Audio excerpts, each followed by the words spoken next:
ప్రయత్నం చేయండి. ఒకవేళ కుదరకపోతే రాత్రి రాగి పాత్రలో నీళ్ళు పోసుకొని పొద్దున్నే తాగండి.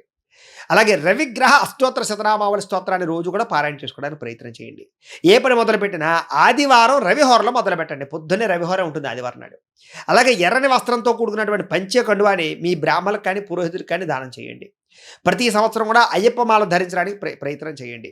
ఎప్పుడైతే మీ పుట్టినరోజు వస్తుందో, ఆ పుట్టినరోజు నాడు అన్న సంతర్పణ చేయండి. లేదా పేదవారికి అన్నం పెట్టండి. లేదా అనాథ శరణాలయంలో అన్నదానం చేయండి. అలాగే భగవంతుడికి ఎరుపు రంగు పుష్పాలతో ప్రతిరోజు పూజ చేయడానికి ప్రయత్నం చేయండి. మందారం పుష్పాలు లాంటి వాటితోటి. అలాగే మేనమావలని, ఆడపడుచుల్ని విపరీతంగా గౌరవించండి. వాళ్ళని ఎక్కువగా సేవించండి.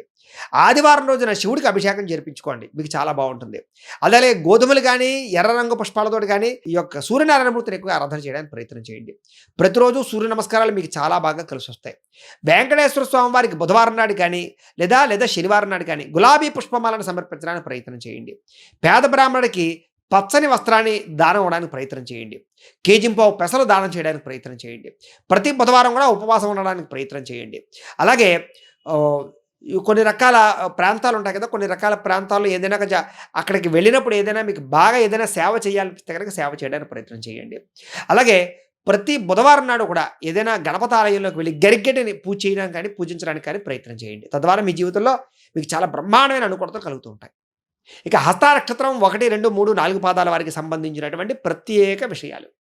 మీ రాశి కన్యా రాశి అవుతోంది. మీ రాశికి అధిపతి ఎవరు అంటే కనుక బుధుడు అవుతున్నాడు.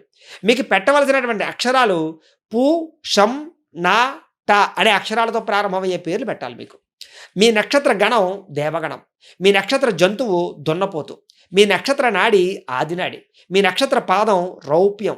మీరు పూజించవలసినటువంటి గ్రహం చంద్రుణ్ణి, బుధుణ్ణి పూజ చేస్తే మీకు చాలా మంచిది.